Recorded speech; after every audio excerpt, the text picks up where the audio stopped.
మన పొలాలకు అందం తెచ్చి రైతులకు మంచి ఆదాయాన్నిచ్చే పంట పొద్దుతిరుగుడు. సూర్యుని అనుసరించే ఈ పంట కేవలం అందం కోసమే మాత్రమే కాదు, నూనె ఉత్పత్తుల్లో ముఖ్యమైన పాత్ర పోషించే ఒక విలువైన పంట. నేటి రోజుల్లో 78% వరకు పొద్దుతిరుగుడు నూనె ఎక్కువగా వంటకు వినియోగిస్తున్నారు. ఈ యొక్క గింజలను బేకరీ పదార్థాలలోనూ స్నాక్స్గా కూడా వినియోగిస్తారు. నూనె తీసిన తర్వాత మిగిలే ఆయిల్ కేక్ను పశువులకు దానాగాను వినియోగిస్తున్నారు. విటమిన్ ఇ ఎక్కువగా ఉండటం చేత కొలెస్ట్రాల్ను తగ్గించడంలోనూ గుండె సంబంధిత సమస్యలను తగ్గిస్తుంది. కావున ఈ పంట రైతులకు ఎంతో లాభదాయకం.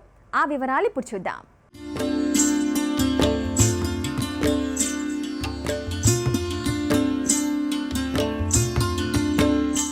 పొద్దుతిరుగుడు ఒక ముఖ్యమైన నూనె గింజల పంట. తక్కువ కాలంలో దిగుబడినిచ్చే, నీటి అవసరం తక్కువగా ఉండే పంట కావడం వల్ల రైతులకు లాభదాయకంగా ఉంటుంది. సాగు చేయుటకు నల్లరేగడి నేలలు, నీరు ఇంకని భూములు అనుకూలం. భారతీయ ఆయిల్ సీడ్స్ పరిశోధనా సంస్థ ద్వారా పలు కొత్త హైబ్రిడ్ రకాలు విడుదల చేయడం జరిగింది. అవి టీ హంటెక్స్ సన్ H2 మరియు బెంగళూరు వారు విడుదల చేసిన KBS H78, KBS H90 రకాలు ప్రాముఖ్యతను సంతరించుకున్నాయి. ఎకరానికి 2.5 నుంచి 3 కిలోల విత్తనం అవసరం. విత్తన శుద్ధి తప్పనిసరి. పొద్దుతిరుగుడులో ఆల్టర్నేరియా ఆకుమచ్చ తెగులు, నెక్రోసిస్ వైరస్ తెగులు వంటి వ్యాధులు ఎక్కువగా గమనిస్తాము. కావున సరైన యాజమాన్య చర్యలు, పోషక యాజమాన్యం, నీటి యాజమాన్యం చేపట్టడం ద్వారా అధిక లాభాలను పొందవచ్చని తెలియజేస్తున్నారు తోర్నాల వ్యవసాయ పరిశోధనా స్థానం శాస్త్రవేత్త డాక్టర్ డి శ్వేత గారు.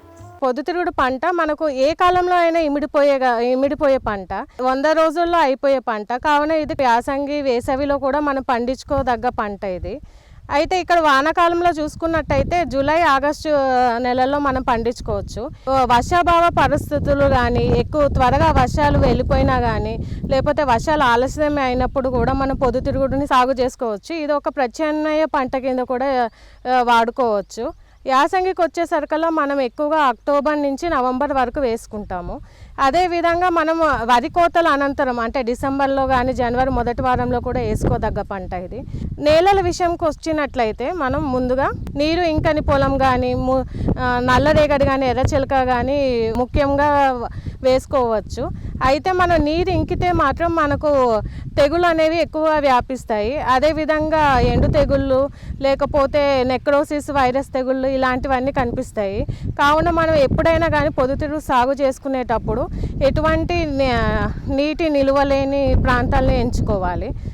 ఇంకా మనం విత్తనం విషయానికి వచ్చినట్లయితే మనకు వివిధ రకాల ప్రైవేట్ రకాలు ఉన్నాయి, అదేవిధంగా గవర్నమెంట్ సంస్థల నుంచి రిలీజ్ అయినవి ఉన్నాయి. ముఖ్యంగా మనకు నూనె గింజల పరిశోధన సంస్థ మనకు భారతదేశంలో గల్లా భారతీయ నూనె గింజల సంస్థ హైదరాబాదులో జరుగుతూ ఉంటాయి.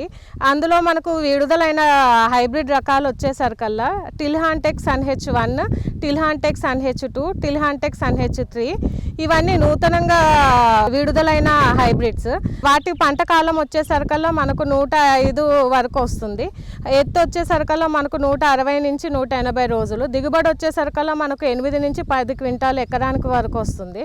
అదేవిధంగా ఇదే కాకుండా మనకు బెంగళూరు వ్యవసాయ పరిశోధన సంస్థ నుంచి విడుదలైన రకాలుగా KBS H78, KBS H88, KBS H90 ఇవి కూడా మన తెలంగాణకు అనువైన రకాలే. వీటి ఎత్తు వచ్చేసరికల్లా మనకు 150 నుంచి 160 సెంటీమీటర్ల వరకు వస్తుంది. అదే పంటకాలం వచ్చేసరికల్లా మనకు 90 నుంచి 100 రోజుల వరకు ఉంటుంది. దిగుబడి వచ్చేసరికల్లా 9 నుంచి 10 క్వింటాల్ వరకు ఉంటుంది. వీటి లభ్యత మనం బెంగళూరు రీసెర్చ్ స్టేషన్లో పొందవచ్చు.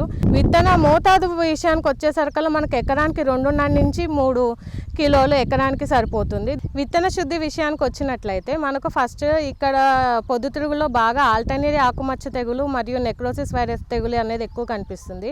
వీటి నివారణకు మనం ఫస్ట్ విత్తన శుద్ధి చేసుకోవడం ముఖ్యం. విత్తన శుద్ధిలో మనం ఫస్ట్ ఇమిడాక్లోప్రిడ్ 5 మిల్లీలు 1 కిలో విత్తనానికి పట్టించినట్లయితే మనకు నెక్రోసిస్ వైరస్ తెగులు 30 రోజుల్లో రాకుండా అరికట్టగలుగుతుంది.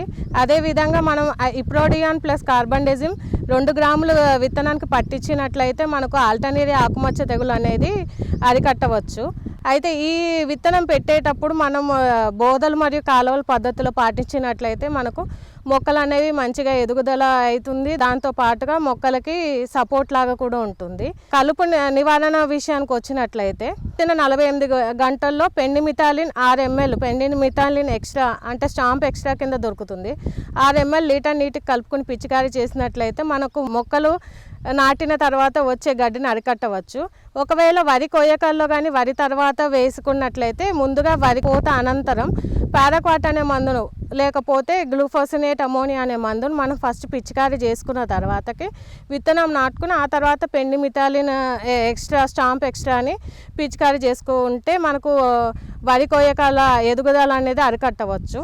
ఆ తర్వాతకి మనం మొదట 20 నుంచి 25 రోజుల వరకు కలుపుని మనం యాజమాన్యం చేసుకున్నట్లయితే అరికట్టినట్లయితే పొద్దుతిరుగుడు దిగుబడి అనేది మనకు అధికంగా వస్తుంది. అదే 20 నుంచి 25 రోజులకు ఒకవేళ గడ్డి జాతి మందు కనుక మీకు ఎక్కువ గడ్డి జాతి కలుపు కనుక ఎక్కువ కనిపించినట్లయితే మీరు క్విజలోపాప్ పి ఈథైల్ మందుని 2 ml లీటర్ నీటికి కలిపి పిచికారీ చేసుకోవాలి. దీనివల్ల మనం గడ్డి జాతి మందును అనేది మనం అరికట్టవచ్చు.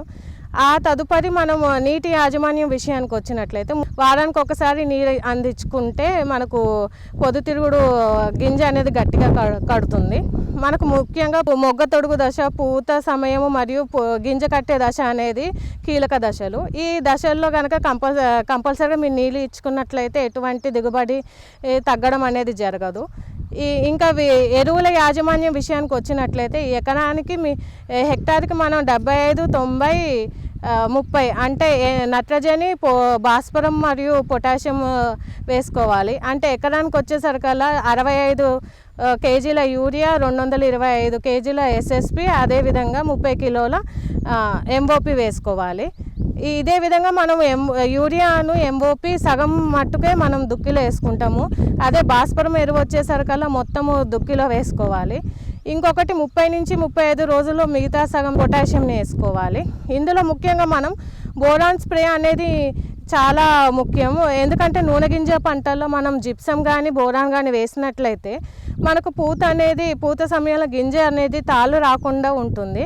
అదేవిధంగా ఆకర్షక పత్రాలు వికసించేటప్పుడు 2 గ్రాముల బోరాక్స్ దాన్ని మనం పూత మీద వేసినట్లయితే గింజ తాళ్ళు రాకుండా నిండుగా ఉంటుంది తల భాగం. అదేవిధంగా మనం ఈ పొద్దుతిరుగుల్లో తేనెటీగలు పెట్టెలనేది పెట్టుకోవడం వల్ల కూడా 8 నుంచి 10% దిగుబడి అనేది అధికంగా రైతులు గమనించడం జరిగింది. ఈ తేనె పెట్టెలు మనం ఎకరానికి 3 నుంచి 4 పెట్టెలు పెట్టుకుంటే అటు తేనెతో పాటుగా మనకు గింజ కూడా ఎక్కువ వస్తుంది. అధిక లాభాలు రైతులు పొందవచ్చు. మనం హార్వెస్టింగ్ అంటే మనం కోత సమయానికి వచ్చేసరికి పువ్వు వెనకాల భాగం మనకు నిమ్మ రంగులో ఉంటే అది మనకు హార్వెస్టింగ్కి రెడీగా ఉన్నట్టు. ఇది అయితే మనం ఎలా చేస్తామంటే అయితే తలలు కానీ కోయించడం, లేకపోతే కోయించిన తలల్ని ట్రెషర్లో వేయడం, లేకపోతే ప్యాడీ ట్రెషర్ని మనం కొంచెం బ్లేడ్లు మార్చి అటు ఇటుగా పొలంలో వేస్తే కనుక మనకు హార్వెస్టింగ్ అయిపోతుంది. ఆ తర్వాత నూర్పిడి చేసుకున్న తర్వాత క్లీనింగ్ చేసుకుని మనం 8 నుంచి 10% తేమ శాతం ఉండేటట్టు చూసుకుంటే మనకు దిగుబడి అనేది అధికంగా ఉంటుంది. ఎకరానికి 8 నుంచి 10 క్వింటాల దిగుబడి అనేది పొందవచ్చు పొద్దుతిరుగుడు.